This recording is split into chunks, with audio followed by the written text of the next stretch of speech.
YSR Congress party యువజన విభాగం ఆధ్వర్యంలో సంవత్సరం రోజుల కూటమి పాలన ఏ రకంగా అయితే నిరుద్యోగులను, యువకులను, విద్యార్థులను మోసం తెలిపినటువంటి ఇక్కడున్న యువకులకు, విద్యార్థులకు, అలాగే వైఎస్ఆర్ కాంగ్రెస్ పార్టీ నాయకులకు, విద్యార్థి విభాగం నాయకులకు, యువజన విభాగం నాయకులకు, ఇక్కడ ఉన్నటువంటి పెద్దలకు అందరికీ ముందుగా నా ధన్యవాదాలు, కృతజ్ఞతలు తెలుపుకుంటున్నాను. ఈ ప్రజాస్వామ్య దేశంలో ఎప్పుడైనా కూడా ప్రభుత్వం తప్పు చేస్తేనో లేదా ప్రభుత్వం మోసం చేస్తేనో ఆ ప్రభుత్వాన్ని ప్రశ్నించే అధికారం ప్రతి ఒక్క పౌరుడికి ఉంటుంది. దాంట్లో కూడా ముఖ్యంగా ప్రతిపక్ష పార్టీకి ఆ బాధ్యత చాలా ఎక్కువగా ఉంటుంది. Voice of poor, voice of voiceless అంటారు. కాబట్టి దాంట్లో భాగంగానే ఈరోజు ప్రతిపక్షం ఏదన్నా కూడా అధికార పార్టీ చేసిన తప్పులను, మోసాలను ఎత్తి చూపిస్తే ఈరోజు రాష్ట్రంలో వెంటనే కేసులు కట్టడం, బెదిరించడం, భయపీయడం, జైల్లోకి ఎత్తడం, పీటీ వారెంట్లు వేయడం, ఒక 5-6 నెలలు ఇళ్ళకు రాకుండా అన్ని స్టేషన్లు తిప్పడం, ఇదే జరుగుతూ ఉంది ఈరోజు రాష్ట్రం అంతా కూడా. ఎందుకు నేను మీకు అందరికీ ఈ మాట చెప్తున్నానంటే, చంద్రబాబు నాయుడు గారు ఒక మేనిఫెస్టో ఇచ్చినారు, సూపర్ 6 అని. సూపర్ 6 అని ఇచ్చిన తర్వాత ఉన్నట్టుండి మొన్న ఒక ప్రెస్ మీట్ పెట్టి అన్ని ఇచ్చేసిన అన్నాడు. రాష్ట్రంలో ఉండే జనాలు టీవీ చూసి ఆడవాళ్ళందరూ కూడా ఒకరి ముఖాలు ఒకరు చూసుకుంటారు. నీకు పడి నాకేమైనా పడలేదా, లేదా పడితే నేనేమైనా చూసుకోలేదా? ఎందుకు మీకు అందరికీ ఈ మాట చెప్తానా అంటే, వైఎస్ జగన్మోహన్ రెడ్డి అనే ఒక్క వ్యక్తిగాన ఈ రాష్ట్రంలో లేకపోతే, ఈ రాష్ట్రంలో చంద్రబాబు నాయుడు ఏ ఒక్క పథకము ఇయ్యడు, ఏ ఒక్క డెవలప్మెంట్ కార్యక్రమము చేయడు, ప్రజలకు ఒక్క రూపాయి కూడా ఇయ్యడు. ఆయన ఆడిందే ఆట, పాడిందే పాట. ఎందుకు నేను మీకు అందరికీ ఈ మాట కూడా చెప్తానా అంటే, మా జగన్మోహన్ రెడ్డి గారికి ఈ తెలుగుదేశం ప్రభుత్వానికి పోలికనే లేదు. జగన్మోహన్ రెడ్డి లాగా 10 రోజులు పరిపాలించిన ఒకటే, చంద్రబాబు నాయుడు మాదిరిగా 10 టర్ములు పరిపాలించిన ఒకటే. ఎందుకురా అంటే, జగన్మోహన్ రెడ్డి గారు ఎంత ధైర్యంగా నిర్ణయాలు తీసుకున్నారంటే, సచివాలయాలు కట్టాలనుకున్నాడు, కట్టినాడు. ఆర్బీకేలు కట్టాలనుకున్నాడు, కట్టినాడు. హెల్త్ సెంటర్లు కట్టాలనుకున్నాడు, కట్టినాడు. మెడికల్ కాలేజీలు నిర్మించాలనుకున్నాడు, నిర్మించినాడు. 3 లక్షల కోట్లు ప్రజల అకౌంట్లలో వేయాలనుకున్నాడు, వేసినాడు. కానీ ఈడ చంద్రబాబు నాయుడు ఏదైనా పని చేయాలంటే వెంటనే పవన్ కళ్యాణ్ చూడాలి, చేద్దామా వద్దా అంటాడు. మళ్ళీ పవన్ కళ్యాణ్ ఏదైనా పని చేయాలంటే వెంటనే చంద్రబాబుని చూస్తాడు, చేద్దామా వద్దా అని. వాళ్ళిద్దరు ఏదైనా పని చేయాలంటే వెంటనే మోడీని చూసారు, చేద్దామా వద్దా అని. అంటే వీళ్ళు ఏ నిర్ణయం కూడా సొంతంగా తీసుకోలేకున్నారు. ఈరోజు వీళ్ళు ఏదైనా ఒక స్కీమ్ పెట్టినారంటే ఖచ్చితంగా దాంట్లో స్కామ్ ఉంటుంది. గతంలో హ్యాపీ సండే, దోమల పైన దండయాత్ర, ఇప్పుడు రీసెంట్గా ఏంద్రా అంటే యోగాంధ్ర.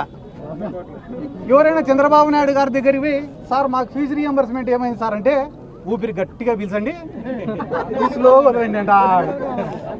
నిన్న యోగాంధ్రకు ఎంత ఖర్చు పెట్టినారన్నా? ఇప్పుడు ఎంత అప్డేట్లో ఉంటారు చూడండి మీరే జనాలు. 300 కోట్లు ఖర్చు పెట్టి ఆడపోయి చూసే మ్యాట్లు లేవు, యోగా ఆసనాలు వేసేటోళ్ళు లేరు, ఏపించేటోళ్ళు లేరు. ఈరోజు నువ్వే పోయి ఆ రిషికొండకు చూస్తే కానీ ప్యాలెస్ ఆడనే ఉందే లేదా, ప్రభుత్వం పేరు పైనే ఉందే లేదా? మళ్ళా ఎవరైనా ఇదే జిల్లాలో చెప్తానన్నా నేను, పోలవరం కట్టనీకే డబ్బు ఖర్చు పెడితే అదో రకం, కానీ చంద్రబాబు నాయుడు గారు పోలవరాన్ని చూడనీకే 100 కోట్లు ఖర్చు పెట్టాడు. దీని గురించి ఏ ఒక్క ప్రజా సంఘాలు, మేధావులు, మీడియా ఛానళ్ళు ఎందుకన్నా చర్చ జరగడంలో ఈరోజు రాష్ట్రంలో. ఒక పక్కన ఈ నిరుద్యోగ భృతి, ఫీజు రీఎంబర్స్మెంట్, వసతి దీవెన, ఉద్యోగాలు, వీటి గురించి మాత్రమే కాదన్నా మేము మాట్లాడేది. పవన్ కళ్యాణ్ గారు ఉన్నారు, ఆయన నమ్మి ఈ ప్రాంతంలో ఉండే ఎంతోమంది యువకులు ఒక జనసేన జెండానే కాకుండా తెలుగుదేశం జెండా పట్టుకున్నారు, బీజేపీ జెండా పట్టుకున్నారు. ప్రతి నియోజకవర్గంలో 100 మంది యువకులకు ఒక్కొక్క యువకునికి 10 లక్షల రూపాయలు ఇస్తామనేది ఎవరు? ఇదే పవన్ కళ్యాణ్ గారే కదా. దాని గురించి ఎందుకు ఎవరు కూడా ఈరోజు మాట్లాడే పరిస్థితి లేదు, ప్రశ్నించే పరిస్థితి లేదు. మేము ఫైనల్గా అర్థం చేసుకునేది ఏమరా అంటే, జగన్మోహన్ రెడ్డి గారు మాకు మాట చెప్పినాడు, ప్రజల నమ్మకం, ప్రజలపైన నమ్మకం పెట్టి మనం ఎలక్షన్లు చేయాలా అన్నారు. కానీ చంద్రబాబు నాయుడు గారు ఏమంటున్నారంటే, ప్రజలని నమ్మిస్తూ ఎలక్షన్లు చేయాలంట. ప్రజలను ఒక్కసారి నమ్మిస్తూ ఉండాలంటే ఎలక్షన్ల వరకు, రేపేస్తా, ఎల్లుండేస్తా, ఇంకో 3 రోజులకి వేస్తా, ఉన్నట్టుండి అన్నీ వేసేసినాం, ఇంకా నన్నేం అడగద్దండి అని చెప్తున్నాడంట.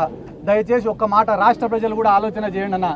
ఈ రాష్ట్రంలో ఎంతో క్రైమ్కు పాల్పడింది, ఫ్యాక్షన్ రాజకీయాలను ఎంకరేజ్ చేసింది, గ్రూప్ రాజకీయాలను ఎంకరేజ్ చేసింది, ఫైనాన్షియల్ క్రైమ్ చేసింది నారా చంద్రబాబు నాయుడు గారు. 2 ఎకరాలతో మొదలైన ఆయన ప్రస్థానం ఈరోజు 2 లక్షల కోట్లకు పడగలెత్తింది. 2 లక్షల కోట్లకు ఆయన ఎదిగిన తర్వాత ఏ పార్టీతో అయినా ఆయన లింకులో ఉంటాడు, కాంగ్రెస్తో అయినా లింకులో ఉంటాడు, బీజేపీతో అయినా లింకులో ఉంటాడు. ఆయన పైన ఎంక్వైరీలు పడకుండా చేసుకుంటాడు, ఆయనకి ఏ ఇబ్బంది రాకుండా చేసుకోవడంలో ఆయన సిద్ధహస్తుడు, దిట్ట. కానీ ఆయన జీవితంలో ఒకే ఒక్కడు ఆయన చేసిన తప్పులను ప్రశ్నించినాడు. ఎవర్రా అంటే జగన్మోహన్ రెడ్డి. చంద్రబాబు నాయుడు గారు మీరు చేసింది తప్పు, మీరు చేసింది అవినీతి, మీరు చేసింది దోపిడీ, ఎన్నో హత్యా రాజకీయాలు మీరు చేసినారని చెప్పి ప్రశ్నించి ఆయన పైన స్కిల్ డెవలప్మెంట్ కేసులో ఆయన 52 రోజులు జైల్లో వేస్తే ఏ రకంగా చిత్రీకరించినారు తెలుసా అన్న? ఒక నెల్సన్ మండేలా, ఒక మహాత్మా గాంధీ, ఒక భగత్ సింగ్ ఎత్తుకవే 50 రోజులు లోపల వేసినట్టు బిల్డప్ బయట.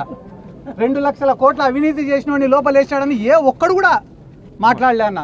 కానీ ఒక్క మాట అడుగుతా, మీరే చెప్పండి అన్న, ఎవరైనా ఈరోజు రాష్ట్రంలో ఒక పొట్టకూటికి గతి లేని వాళ్ళు, ఒక పూట భోజనం చేయలేని వాళ్ళు జగన్మోహన్ రెడ్డి గారి పైన అభిమానంతో, వల్గర్గా పోస్టులు పెట్టిన వాళ్ళని ఏమైనా చేసుకోండి, జగన్మోహన్ రెడ్డి గారి పైన అభిమానంతో ఒక్క పోస్టింగ్ పెడితే గాన సోషల్ మీడియాలో ఒకటే కంప్లైంట్ పైన 20 స్టేషన్లు తిప్పుతున్నారు, ఒకటే కంప్లైంట్ పైన 30 జైలు తిప్పుతున్నారన్న.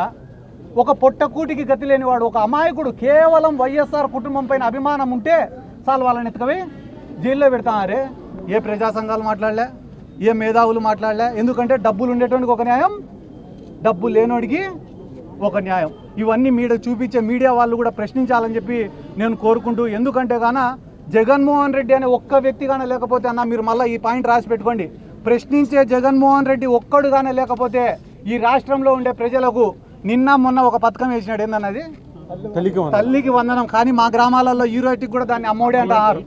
ఎందుకంటే గాన అమ్మఒడి అనే పథకానికి, ఎందుకంటే బ్రాండ్ అంబాసిడర్ దానికి ఎవరైనా ఉండారంటే అది కూడా జగన్మోహన్ రెడ్డి గారు. ఎందుకంటే చంద్రబాబు నాయుడు గారు ఇది 4వ టర్మ్ సీఎంగా, 4వ టర్మ్ సీఎంగా ఉండే చంద్రబాబు నాయుడు గారికి ఒక్క పేద విద్యార్థిని చదివించాలా అనే ఆలోచన రాలే. కానీ ఎప్పుడైతే జగన్మోహన్ రెడ్డి గారు అమ్మఒడి అని పెడితే ఈడ తల్లికి వందనం, జగన్మోహన్ రెడ్డి గారు ఆసరా అంటే ఆడబిడ్డల నిధి, జగన్మోహన్ రెడ్డి గారు రైతు భరోసా అంటే రైతులకు ఏం పెట్టినాడు, ఆ పేర్లు కూడా కష్టంగా ఉన్నాయి. కాబట్టి ఇవన్నీ ఈరోజు కలెక్టర్ గారికి కూడా రిప్రజెంటేషన్ ఇవ్వడం జరిగింది. ఈ రాష్ట్రంలో 2,50,000 మంది వాలంటీర్లు ఉద్యోగాలు కోల్పోయి ఇంటి దగ్గర కూర్చొని ఉన్నారు. ఈ రాష్ట్రంలో దాదాపుగా బివరేజ్ కార్పొరేషన్ ద్వారా ఎవరైతే ఉద్యోగాలు సంపాదించుకున్నారో వాళ్ళు ఒక 18,000 మంది ఉద్యోగాలు పోగొట్టుకొని ఉన్నారు. అలాగే MDU వెహికల్స్ వాళ్ళు కూడా దాదాపు 10,000 మంది ఉద్యోగాలు పోగొట్టుకున్నారు. ఇంతమంది జీవితాలతో చెలగాటమాడుతున్న ఈ ప్రభుత్వం ఇప్పటికైనా కనువిప్పు కలిగి మేల్కొని కక్షపూరితమైన రాజకీయాలు, రివెంజ్ రాజకీయాలను పక్కన పెట్టి ఏవైతే వాగ్దానాలు చెప్పి అధికారంలోకి వచ్చినారో వాటిని ఫుల్ఫిల్ చేయాలని చెప్పి మనస్ఫూర్తిగా కోరుకుంటూ, ఈ కార్యక్రమాన్ని ఇంత విజయవంతంగా జరిపించినటువంటి ఈ జిల్లా నాయకులకందరికీ, విద్యార్థులకందరికీ, మా యువజన విభాగం అధ్యక్షులు నాని గారికి అందరికీ కూడా మరొకసారి నా ధన్యవాదాలు తెలుపుకుంటూ సెలవు తీసుకుంటాను.